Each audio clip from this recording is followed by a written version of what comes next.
Ички иштер министрлигинин 100 жылдыгына карата 100 жаңы кызматтык автоунаалар тапшырылды.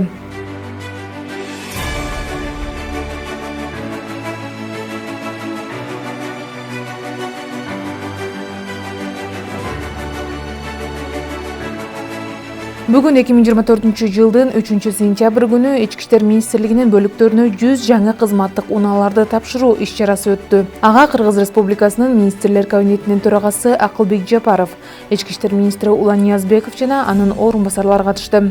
Алгач министрлер кабинетинин төрагасы Акылбек Жапаров сөз сүйлөп, Кыргыз милициясынын 100 жылдыгына карата өлкө башчысы Садыр Жапаровдун тапшырмасынын негизинде бүгүн жаңы үлгүдөгү 100 дана кызматтык унаалар тапшырылып жаткандыгын билдирди. Урматтуу президентибиз Жапаров Садыр Нуркожоевичтин тапшырмасынын негизинде бүгүн сиздерге жаңы үлгүдөгү 100 дана автоунааларды тапшырып жатабыз. Бул унааларга атайын GPS сигналдары орнотулган, жана унаалар качан, кайсы жерде жүргөндүгү, керек болсо канча күйүүчү май сактарына чейин көзөмөлгө алууга ыңгайлашкан.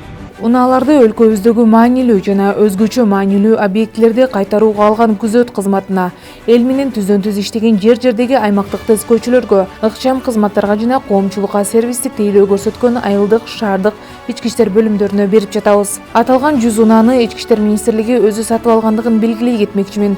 Ал эми сатылып алынган автоунаалардын баары өзүбүздүн заводдон чыккан унаалар болуп эсептелет. Бир күндө 100 унаа алуу деген мындай сүймөнчүктүү учурлар милициянын тарыхында биринчи жолу болуп жатат, деди Акылбек Жапаров.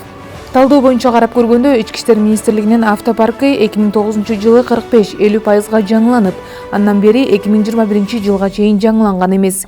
2021 жылдан баштап акырындык менен жаңыланып отуруп, азыркы тапта 90% автопаркы жаңыланды. Диана Нурлан кызы, Сыймык Мухтарбеков, Ички иштер министрлиги.